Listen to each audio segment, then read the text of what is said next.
یعنی کہ یہ حضرت مجاہد رحمۃ اللہ علیہ کا قول ہے، لہٰذا اس کو حضرت مجاہد رحمۃ اللہ علیہ کے قول کے طور پہ بیان کرے، رسول اللہ صلی اللہ علیہ وسلم کی حدیث کے طور پہ بیان نہ کرے۔ اگلی روایت بھی سن لیجئے۔ جنتی جنت میں اللہ تعالیٰ کا پہلا دیدار 8 لاکھ برس تک کریں گے۔ کتنے؟ 8 لاکھ برس تک دیدار کرتے رہیں گے۔ تو اس روایت کے بارے میں حکم کیا ہے؟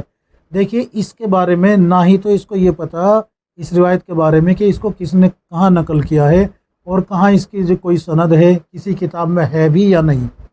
تو یہاں پر صرف اتنا لکھا ہے کہ جنتی جنت میں اللہ تعالیٰ کا پہلا دیدار 8 لاکھ برس تک کرتے رہیں گے۔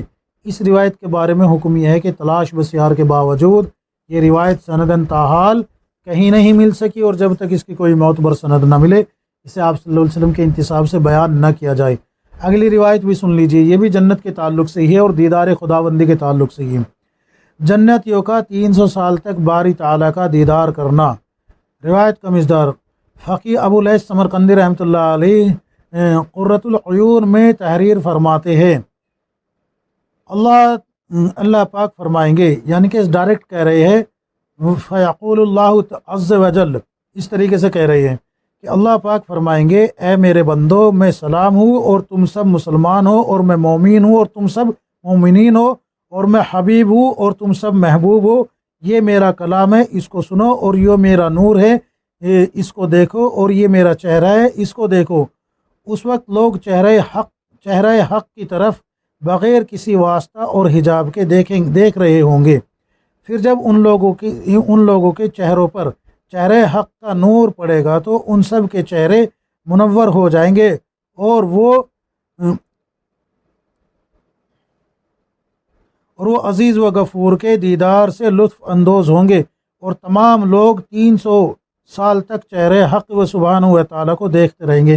اس روایت کے بارے میں حکم کیا ہے؟ پیچھے تو گزرا ہے 8 لاکھ سال تک اس کا تو کوئی اتا پتہ ہی نہیں چلا، لیکن یہاں پر فقی ابو لیث سمرقندی رحمۃ اللہ علیہ نے قرۃ العیون میں بغیر سند کے اس کو لکھا ہے۔ تو اس کے بارے میں یہ حکم ہے کہ تلاش بسیار کے باوجود یہ روایت سندن تاحال کہیں نہیں مل سکی، اور جب تک اس کی کوئی معتبر سند نہ ملا آپ صلی اللہ علیہ وسلم کے انتساب سے بیان نہ کی جائے۔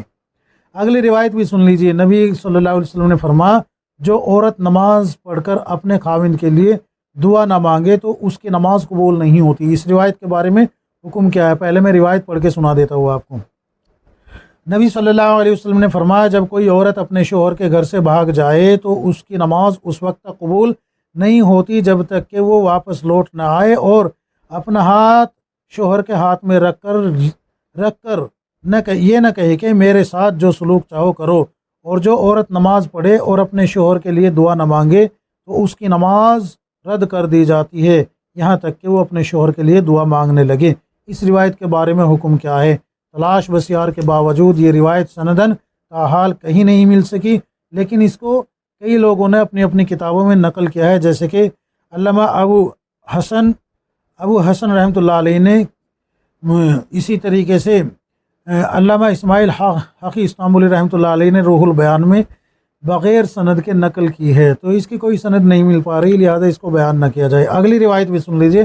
حضرت نوح علیہ السلام کی کشتی میں دمک کی وجہ سے نقصان کا ہونا اور اس کی حفاظت کے لیے کشتی کے چاروں کونوں پر حضرت ابو بکر رضی اللہ عنہ، حضرت عمر رضی اللہ عنہ، حضرت عثمان رضی اللہ عنہ اور حضرت علی رضی اللہ عنہ کا نام لکھنا۔ مشہور ہے یہ کہ جس وقت حضرت نوح علیہ السلام نے کشتی بنائی تو رات کو کشتی کو تیار کرتے تھے، صبح تک دیکھتے تھے کہ دمک سب کچھ کھا گئی، تو اللہ تبارک و تعالیٰ سے شکایت کی حضرت نوح علیہ السلام نے۔ تو اللہ تبارک و تعالیٰ نے فرمایا کہ میرے رسول صلی اللہ علیہ وسلم کے جو امتی ہے، مقرب بندے ہیں اس امت کے، تو ان کے نام اپنی کشتی میں لکھو۔ تو حضرت نوح علیہ السلام نے پوچھا باری تعالیٰ کون کون سے نام ہیں؟ تو خلفائے راشدین کے نام بتا دیے گئے۔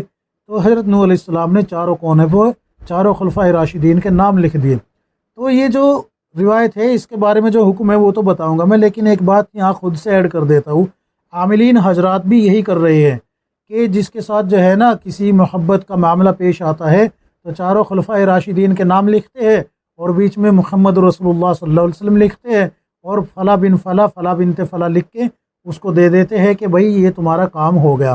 اور اگر کسی کو نقصان پہنچانے والے تعویذ بنانے ہوتے ہیں تو کیا کرتے ہیں، حامان، فرعون، شداد، نمرود، ان کے چاروں کے نام لکھتے ہیں اور بیچ میں جو ہے ابلیس لعین لکھتے ہیں اور فلاں بن فلاں فلاں بنت فلاں لکھ کے جو ہے اس کو کہہ دیتے ہیں کہ آگ میں ڈال دو یا قبر میں ڈال دو، اس کو نقصان ہو جائے گا۔ تو اس سے یہ بھی بات ظاہر ہو رہی ہے کہ یہ جو بات ہے شاید عاملوں نے یہیں سے لی ہے، واللہ علم۔ تو تلاش بسیار کے باوجود یہ روایت سندن تاحال کہیں نہیں مل سکی، لہذا اس کو بیان نہ کیا جائے۔ اگلی روایت بھی سن لیجئے۔ جس بندے نے اپنے غصے کے گھونٹ کو پیا جبکہ وہ غصے کو پورا کرنے کی حالت میں تھا تو اللہ تعالیٰ قیامت کے دن ہر گھونٹ کے بدلے میں اس بندے کو اپنا مشاہدہ عطا فرمائیں گے۔ اس روایت کے بارے میں حکم کیا ہے؟ تلاش بسیار کے باوجود یہ روایت سندن تاحال کہیں نہیں مل سکی، لہذا اس کو بیان نہ کیا جائے۔ البتہ امام ترمذی رحمۃ اللہ علیہ نے اپنی سنن ترمذی میں ایک روایت نقل کی ہے جو کہ حسن غریب ہے، اس کو میں آپ حضرات کے سامنے پیش کر دیتا ہوں۔ نبی صلی اللہ علیہ وسلم نے فرمایا، جس شخص نے غصہ پی لیا اس حال میں کہ وہ غصہ نافذ کرنے کی طاقت رکھتا ہو تو اللہ تعالیٰ قیامت کے دن ساری مخلوق کے سامنے اس شخص کو بلائیں گے اور اس کو اختیار دیں گے کہ جس حور کو چاہے لے لے۔ امام ترمذی رحمۃ اللہ علیہ تخریج روایت کے بعد فرماتے ھذا حدیث الحسن غریب، یعنی یہ حدیث حسن غریب ہے، اس کو فضائل میں بیان کرنے کی اجازت ہے، یاد رکھیں فضائل میں بیان کرنے کی اجازت ہے۔ اسی طریقے سے امام ابن ماجہ رحمۃ اللہ علیہ نے سنن ابن ماجہ میں ایک روایت تخریج فرمائی ہے۔ حضرت ابن عمر رضی اللہ عنہ فرماتے ہیں کہ رسول اللہ صلی اللہ علیہ وسلم نے فرمایا، کوئی بھی گھونٹ اللہ تعالیٰ کے ہاں غصے کے اس گھونٹ سے بڑھ کر اجر والا نہیں ہے جس کو انسان نے اللہ تعالیٰ کی رضا کی خاطر پیا ہو۔ یہ روایت ترغیب و ترغیب میں جو حافظ منذری رحمۃ اللہ علیہ نے اس کو جو ہے ابن ماجہ رحمۃ اللہ علیہ کے تعلق سے لکھا ہے اور کہا ہے کہ یہ صحیح روایت ہے، اس کے جو رجال ہے وہ صحیح کے رجال ہے، تو اس کو بیان کرے کوئی دقت نہیں ہے۔ امام ترمذی رحمۃ اللہ علیہ نے جو اوپر نقل کی ہے اس کو بیان کرے، لیکن یہ والی کہ آپ اللہ تبارک و تعالیٰ ہر گھونٹ کے بدلے اپنا دیدار یعنی کہ مشاہدہ کرائیں گے، یہ روایت تلاش بسیار کے باوجود نہیں مل رہی، لہٰذا اس کو بیان نہ کیا جائے۔ اگلی روایت بھی سن لیجئے۔ آپ صلی اللہ علیہ وسلم نے فرمایا، جس نے بیٹھ کر امامہ باندھا یا کھڑے ہو کر پاجامہ پہنا یا شلوار پہنی تو اللہ تعالیٰ اسے ایسی مصیبت میں مبتلا فرمائیں گے جس کی کوئی دوا نہیں ہوگی۔ حکم کیا ہے؟ سندن نہیں ملتی، بیان کرنا موقوف رکھا جائے، لیکن امام غزالی رحمۃ اللہ علیہ نے الاربعین میں وہ فرماتے، وہ ایک روایت طویل فرماتے ہیں، وہ یہ فرماتے ہیں کہ ناخنوں کو جو ہے داہنی طرف سے کاٹنا، شلوار کو بیٹھ کر پہننا، امامے کو کھڑا ہو کر پہننا، اور سیدھے ہاتھ سے کھانا کھانا، جوتا سیدھے پیر میں پہننا، سیدھے پیر میں موزہ پہننا وغیرہ وغیرہ۔ اور ساتھ میں یہ فرماتے ہیں کہ میں یہ نہیں کہتا کہ یہ سب کے سب کام سنت ہے، لیکن اگر اس طریقے سے اتباع کی جائے، اس طریقے سے اتباع کی جائے تو انسان سنت پہ کھڑا ہو سکتا ہے، سنت کے موافق اپنی زندگی کو ڈھال سکتا ہے۔ تو اگر امام غزالی رحمۃ اللہ علیہ کی اس بات کو تسلیم کر کے عمل کیا جائے کہ اور یہ نیت کی جائے کہ انشاءاللہ میں اس اتباع سے جو ہے اس عادت سے، اپنی یہ جو عادت میں بنا رہا ہوں اس عادت سے میں سنت کی طرف لوٹ آؤں گا، تو پھر گنجائش نکلتی ہے کہ آپ اس پہ جو ہے عمل کریں، ورنہ جو ہے رسول اللہ صلی اللہ علیہ وسلم کے انتصاب سے اس کو نہ بیان کرے اور نہ ہی اس کو جو ہے رسول اللہ صلی اللہ علیہ وسلم کی سنت سمجھ کے عمل کرے جب تک اس کے کوئی معتبر سند نہ مل جائے۔ اگلی روایت بھی سن لیجئے۔ رسول اللہ صلی اللہ علیہ وسلم نے فرمایا، موسم ربیع یعنی بہار کی سردی کو غنیمت سمجھو، اس لیے کہ وہ تمہارے بدنوں پر وہی عمل کرتی ہے جو تمہارے درختوں پر کرتی ہے، اور موسم خزاں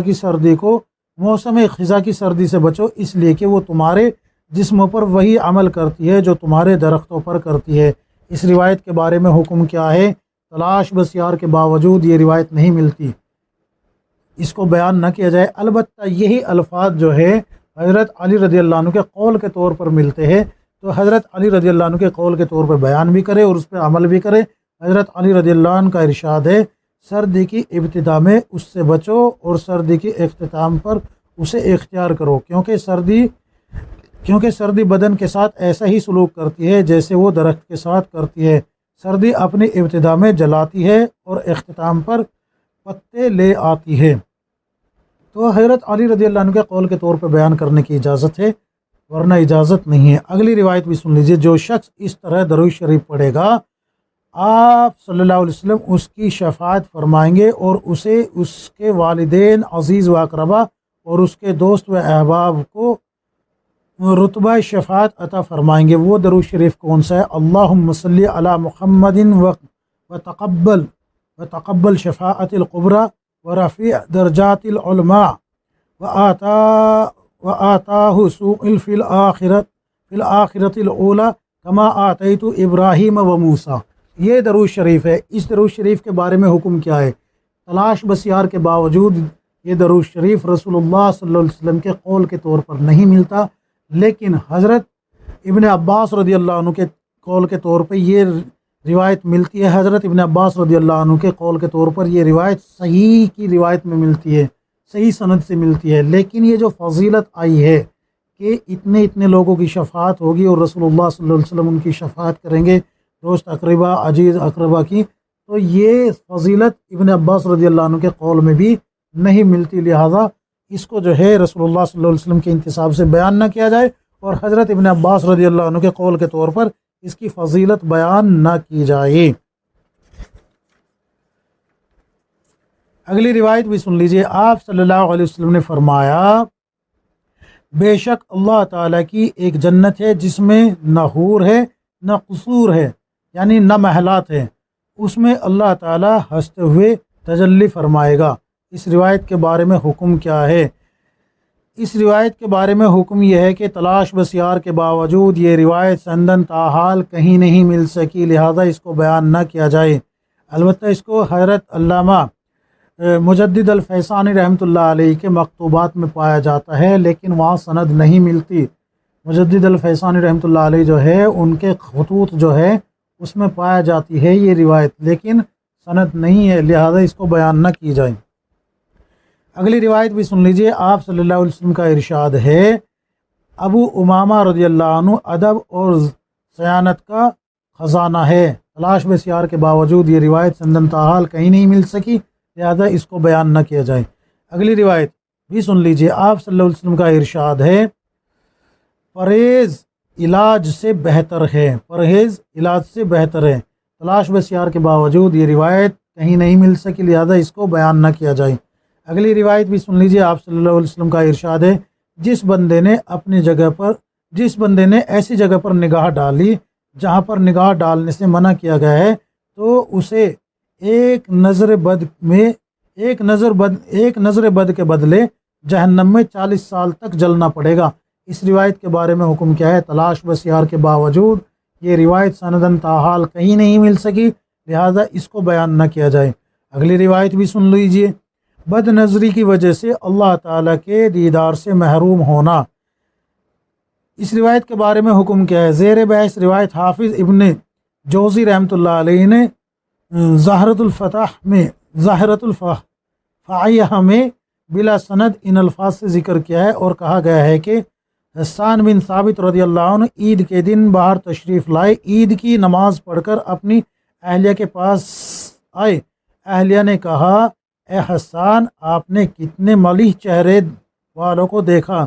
حسان رضی اللہ عنہ نے کہا، اللہ کی قسم میں نے اپنی آنکھوں کو اوپر کی طرف نہیں اٹھایا اور مجھے لوگوں کا علم ہی نہیں ہوتا، اور میں نے رسول اللہ صلی اللہ علیہ وسلم سے سنا ہے، جس شخص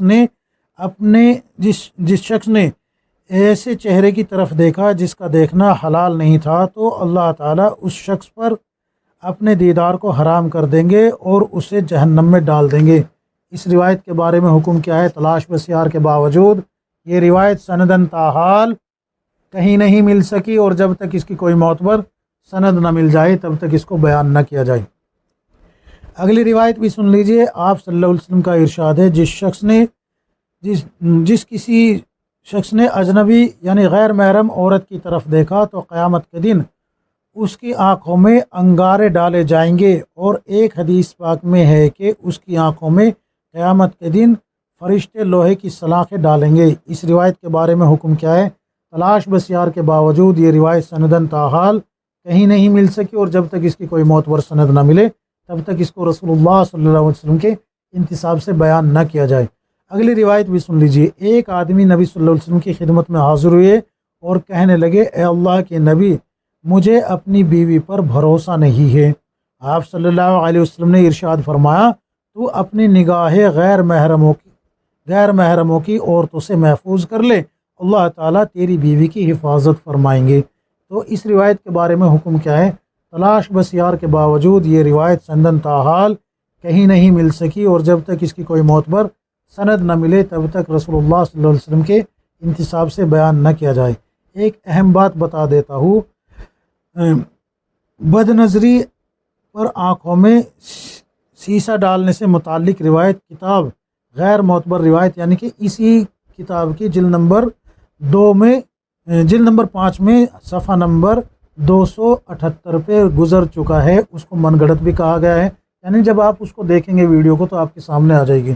تو یہ الحمدللہ 8ویں جلد آج پوری ہو گئی ہے، غیر معتبر روایت کا فنی جائزہ 8 جلد مکمل ہو گئی، 2 جلدیں باقی ہیں، انشاءاللہ جلد ہی وہ بھی پوری کر دی جائے گی۔ اس کے بعد پھر انشاءاللہ کام ہوگا دفاع فضائل اعمال پہ، یعنی کہ فضائل اعمال کا دفاع کیا جائے گا کتاب و سنت کی روشنی میں، اور اعتراض کرنے والوں کے گھروں سے جواب دیے جائیں گے کہ ان لوگوں نے جو فضائل اعمال پہ اعتراضات کی ہے وہی روایتیں، وہی پورے واقعات ان کی کتابوں میں بھی پائے جاتے ہیں۔ تو امید ہے کہ انشاءاللہ بنے رہے گے چینل پہ، اور چینل پہ ساتھ دیتے رہیں گے۔ اللہ سے دعا کیجیے کہ اللہ تبارک و تعالی مجھے بھی، آپ کو، ہم سب کو کتاب و سنت کے مطابق زندگی گزارنے کی توفیق عطا فرمائے، آمین یا رب العالمین۔